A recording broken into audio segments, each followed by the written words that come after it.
Genetic testing company 23andMe, once valued at $6 billion, has now filed for bankruptcy. The company has struggled in recent years due to weak demand. Amid 23andMe's financial struggles, California Attorney General Rob Bonta urged users to take advantage of California's robust privacy laws and request their personal data be deleted. The company says the bankruptcy won't affect how it stores, manages, or protects customer data. And joining us today is Cindy Carter, the Global Chief Information Security Officer for Checkpoint Software, which, by the way, is a cybersecurity company. It helps healthcare organizations protect patient data. So thank you so much, Cindy, Thank you for being here today. Attorney General Bonta says that he has been a customer, is deleting his data, tells others they should do the same thing too. Do you agree with this? And how can we be sure that the data is actually deleted? So two things there, right? I do think it's a wise recommendation. Okay. Simply because right now there's a lot of speculation happening around the bankruptcy sale. We don't really know what's going to happen with the data. And companies buy and sell data all the time, but genetic data is new territory. Yes. So I do believe it's a wise recommendation to, if you are a customer, to go into your account, go to your account settings, start the deletion process, but before you do that, download your data.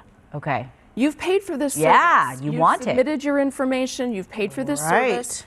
Download that data, it's yours. This is the most single identifiable human aspect of your own being. Yeah. So download it, and then as far as the assurance processes, for knowing that your data is deleted, you will get a confirmation email from the company, as I understand their processes. I'm not a customer, but you will get a confirmation email to go and verify that you really do want them to delete it. And then once you do that, you will lose access to your account. So it's important to stay on top of information that you may still be sent. They will need to keep some of that information for legal obligations as well, but it's unknown what of that they need to keep. Okay.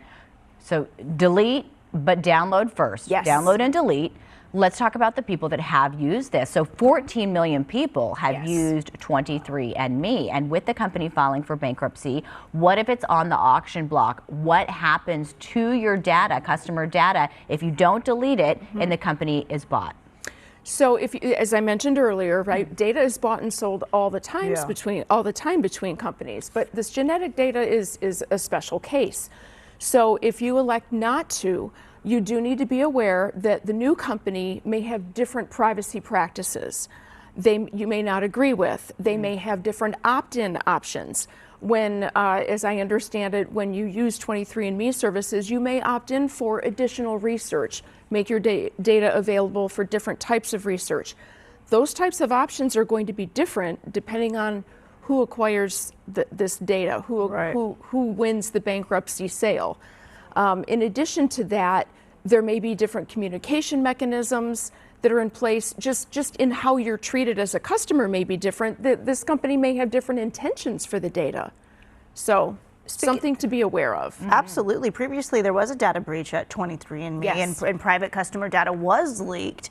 Is this something that we are going to need to be very cautious of moving forward? I mean, like you said, this is new territory. Yes. So what do you say about all that? Well, new territory for genetic data being, bought and sold.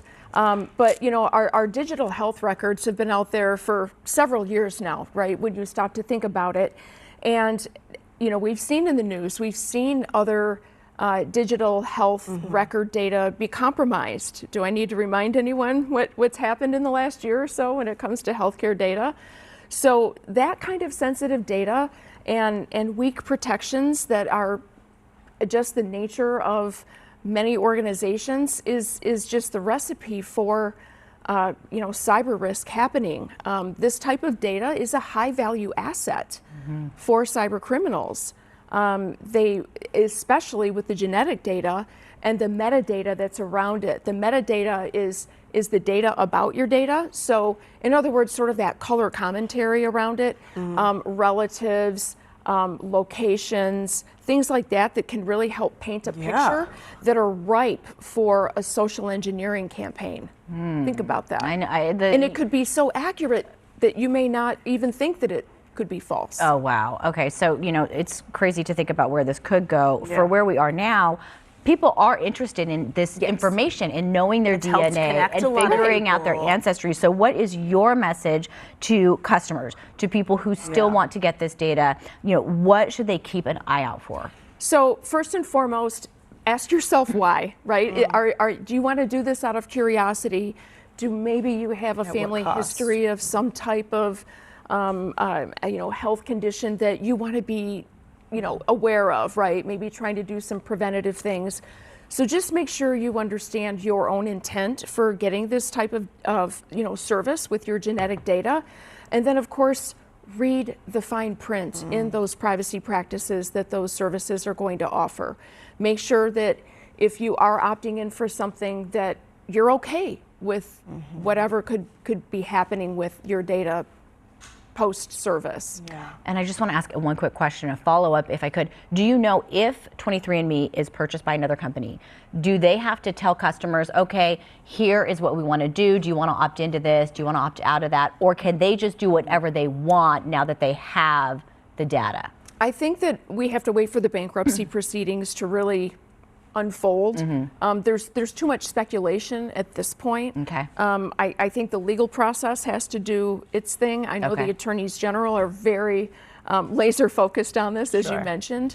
So I think it may be a little too soon to tell what could happen there. Thank you for answering these questions. I know this is a larger conversation. It is. For more information, you can visit and follow Cindy on Twitter at Cindy B. Carter, or you can visit checkpoint.com.